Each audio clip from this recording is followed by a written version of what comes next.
Hello everybody, उम्मीद है सब खैरियत से होंगे। तो आज की इस डिटेल्ड वीडियो के अंदर हम डिस्कस करने जा रहे हैं ट्रेडर वर्सेस इन्वेस्टर को। हमारे यहाँ पे बहुत ज्यादा मिसकॉन्सेप्ट जो है वो पैदा हो जाते हैं कि इन्वेस्टर्स जो होते हैं वो बाज़ औक़ात ट्रेडिंग जर्नी के अंदर चले जाते हैं और ट्रेडर्स जो होते हैं वो बाज़ औक़ात जो है वो इन्वेस्टमेंट जो है वो जर्नी के अंदर जो है वो चले जाते हैं। तो इनको जो है वो हम आज जो है डिफरेंशिएट करेंगे और मैं आपको बताऊंगा कि एक ट्रेडर ट्रेडिंग क्यों करता है और एक इन्वेस्टर जो है वो इन्वेस्टमेंट क्यों करता है, और दोनों के मैं आपको डिफरेंशिएट दूसरे सेंस में भी बताऊंगा कि क्या कौन सी चीजें जो है वो मोस्ट पॉसिबिलिटीज के साथ जो है वो करनी चाहिए। सबसे पहली चीज आप देखें कि जो एक ट्रेडर होता है वो ट्रेडर अपने एक शॉर्ट टर्म कैपिटल के साथ जो है वो डेली बेसिस के अंदर इन्वेस्टमेंट्स कर रहा होता है, डेली बेसिस पे ट्रेड ले रहा होता है। और एक इन्वेस्टर जो होता है वो एक ने लार्ज अमाउंट ऑफ कैपिटल के साथ इन्वेस्टमेंट कर रहा होता है। अब इसके अंदर हम दोनों चीजों को डिफरेंशिएट किस तरीके से करते हैं। सबसे पहली चीज हम समझते हैं ट्रेडिंग के हवाले से कि ट्रेडर के अंदर दो तीन चीजों की क्वालिटीज होनी चाहिए, तब जाके वो इंट्राडे के अंदर ट्रेडिंग कर सकता है। ट्रेडर उस बंदे को बोलते हैं सबसे पहली चीज कि उसका कैपिटल लिमिटेड होता है। दूसरी चीज ये है कि वो अपने पूरे कैपिटल के साथ एक या दो ट्रेड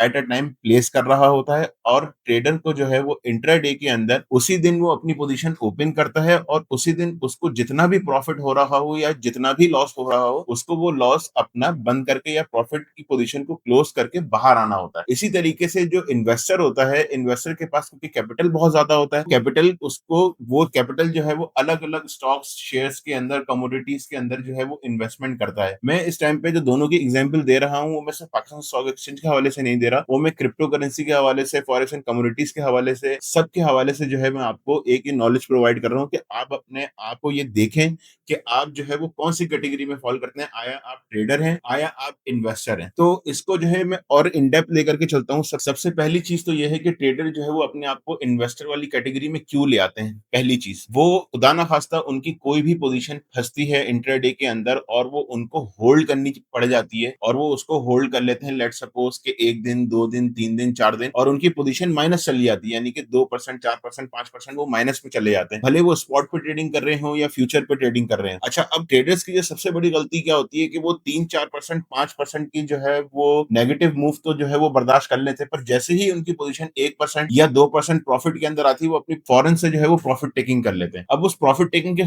से होता क्या है कि जहां आपने 4-5 दिन लॉस के अंदर सबर किया होता है, वहां आप एटलीस्ट एक दिन या दो दिन जो है आप सबर तो करें ताकि आपको मैक्सिमम प्रॉफिटेबिलिटी हो। अच्छा, अब इसके अंदर क्या होता है कि जब आप इतना लेट होल्डिंग कर रहे होते हैं ना, तो अपने आप को आप ये तस्वुर कर रहे होते हैं कि यार मैं जो हूँ इन्वेस्टर वाली कैटेगरी में चला गया हूँ या मैं लॉन्ग टर्म इन्वेस्टर बन गया हूँ। तो ये एक अप्रोच गलत है। इन्वेस्टर को क्या चाहिए कि आपने एक दिन के अंदर एक पोजीशन ली और उस पोजीशन के अंदर लेट सपोज के आपका एक टारगेट है, आपने अपना टारगेट सेट करना है कि यार मैंने 1%, 2% या मैक्सिमम 3% गेन करना है और बाहर निकलना है। इसी तरीके से आपका स्टॉप लॉस है, अगर मेरा 1%, 2% का स्टॉप लॉस है तो मैंने स्टॉप लॉस लिया और स्टॉप लॉस लेके मैं बाहर आ गया। That's it. ये आपकी इंट्राडे की डे ट्रेड जो है वो कंप्लीट हो गई। ये नहीं है कि आप जो है वो लॉन्ग टर्म होल्ड किए, मैं महीने महीने अपने पोजीशन होल्ड की हुई है, जब यार मेरी पोजीशन क्लियर होगी तो मैं प्रॉफिट टेकिंग करूंगा, बाहर आऊंगा। ट्रेडर की जो है ये अप्रोच बिल्कुल भी नहीं होनी चाहिए। तो आप लोग जो सबसे ज्यादा गलती करते हो ना, वो ये गलती करते हो। अब इसी के साथ साथ अगर हम इन्वेस्टर को देखें, इन्वेस्टर अपनी गलतियां कहाँ कहाँ करते हैं। बासों का मार्केट जो है वो बहुत ज्यादा अच्छी चल रही हो, वो क्रिप्टो करेंसी की चल रही हो, वो आपकी फॉरेक्स एंड कमोडिटीज चल रही हो, वो पाकिस्तान स्टॉक एक्सचेंज चल रही हो, या दुनिया की कोई भी मार्केट चल रही हो, उसके अंदर वो अज्यूम क्या करते हैं कि लेट सपोज कि उनका टारगेट होता है कि हमने 10% एक महीने के अंदर गेन करना है। ये मैं एक मैक्सिमम प्रॉफिटेबिलिटी बता रहा हूँ। अब वो 10% की जगह उनको एक हफ्ते में 10% जब गेन हो जाता है ना, तो फिर वो बोलते हैं कि नहीं यार, ये तो इन्वेस्टमेंट से तो अच्छी है, हमारी जो है वो ट्रेडिंग जर्नी है, हम डेली डालेंगे डेली निकालेंगे। तो उसके अंदर क्या होता है कि उनकी इन्वेस्टमेंट भी डिस्टर्ब होती है और उनकी जो प्रॉफिटेबिलिटी है ना, उसके जो मार्जिन है वो जो है शॉर्ट टाइम में तो अचीव हो रहे होते हैं, but at a long time जो है वो भी लॉस कर बैठते हैं और वो फिर इन्वेस्टमेंट वाली कैटेगरी से निकल के फिर ट्रेडिंग वाली कैटेगरी में चले जाते हैं। तो ये चीज बहुत ज्यादा गलत है। नंबर तीसरी चीज जो है वो मैं आपको ये बताता हूँ कि ट्रेडर ट्रेडिंग करके कितनी मैक्सिमम प्रॉफिटेबिलिटी जनरेट कर सकता है, और एक इन्वेस्टर जो है वो अगर सही तरीके से सही अमाउंट के साथ कैपिटल के साथ वो अगर इन्वेस्टमेंट करे तो वो मैक्सिमम प्रॉफिटेबिलिटी किस तरीके से जनरेट कर सकता है। हमेशा याद रखें कि अगर ट्रेडर है उसके पास एक लिमिटेड कैपिटल, लेट सपोज उसके पास 10 लाख रुपए का कैपिटल है, या इस तरीके से समझ लें कि उसके पास 3,000 या 4,000 डॉलर है, तो उसको वो कैपिटल को जो है वो उसको उस हिसाब से जो है वो डिवाइड करेगा। लेट्स सपोज किस तरीके से डिवाइड करेगा, एक इंट्राडे ट्रेडर वो उसको डिवाइड करेगा 3 हिस्सों में, 35 एंड 30% के अंदर। अब जो 30% का जो कैपिटल है वो उसको एक साइड पे रख के 35% की एक दिन के अंदर 2 ट्रेड लेगा। अब वो 2 ट्रेड किस तरीके से लेनी है वो मैं आपको बताता हूँ कि लेट सपोज कि आपने एक ट्रेड ली, एक ट्रेड में आपको 2% का प्रॉफिट हुआ, आपने बाहर आ गए। दूसरी ट्रेड के अंदर आपको 2% का प्रॉफिट हुआ, आप बाहर आ गए। ये आपने ट्रेड ले ली 35% कैपिटल की अपनी। अब आप सोच रहे होंगे कि मैं आपको जो 30% का जो कैपिटल मैंने आपको बोला है वो क्यों बोला है, वो मैं आपको असल समझाता हूँ कि वो कब काम आता है। वो इंट्राडे के अंदर तब काम आता है जब आपकी लेट सपोज के 35% की कोई पोजीशन अगर फंस जाए बीच में, एक दिन या 2 दिन होल्ड करनी पड़ जाए, तो अगले दिन के लिए कैपिटल के लिए आपके पास 30% का जो कैपिटल है इंट्राडे के लिए वो आपके पास खाली होना चाहिए, जिससे आप इंट्राडे के अंदर ट्रेडिंग कर सकें। यानी कि डेली की आपकी 2 ट्रेड 100% जो है वो पॉसिबिलिटी होनी चाहिए कि आप जो है वो उसकी ट्रेडिंग करें और उसमें से मैक्सिमम प्रॉफिट गेन करें, पहली चीज। दूसरी चीज जो है वो ये है कि आपने ये नहीं करना कि मैंने यार 10%, 15%, 20% गेन करना है। ये एक अहमकाना बात है कि आप इतना गेन कर ही नहीं सकते, ये बेवकूफों वाली बात है।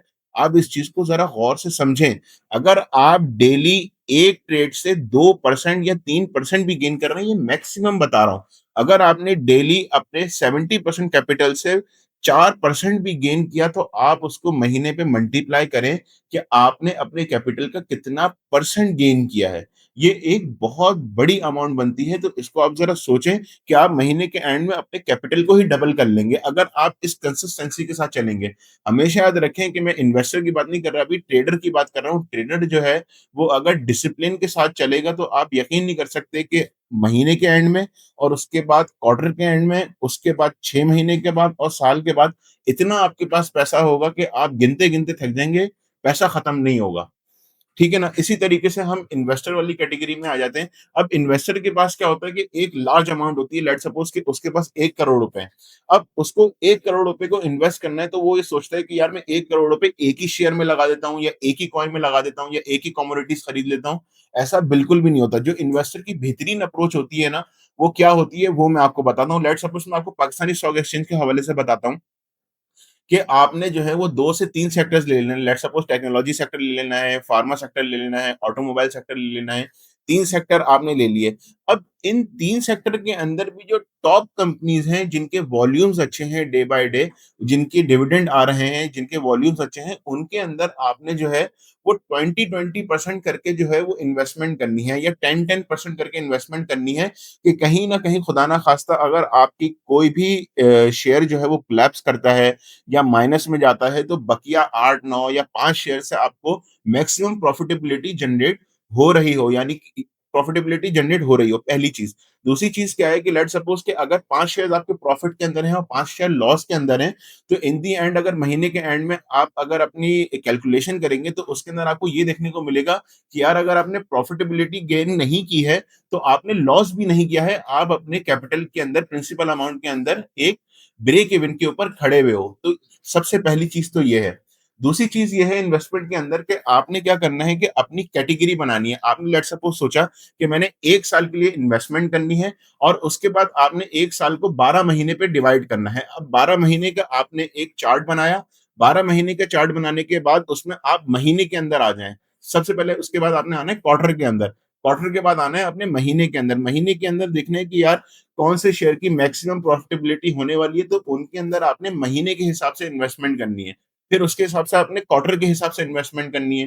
फिर आपने एनुअली इन्वेस्टमेंट करनी है। तो इस तरीके से जब आप ग्रेजुअली इन्वेस्टमेंट वाली कैटेगरी में जब अपने आप को शिफ्ट करेंगे, तो आप यकीन जानिए 2 साल, 3 साल, 5 साल की कंपाउंडिंग डिसिप्लिन के साथ आप जब चलेंगे, तो आपके पास इतना लार्ज अमाउंट ऑफ कैपिटल होगा कि आप जो है वो खुद देख करके अपने कैपिटल को हिल जाएंगे।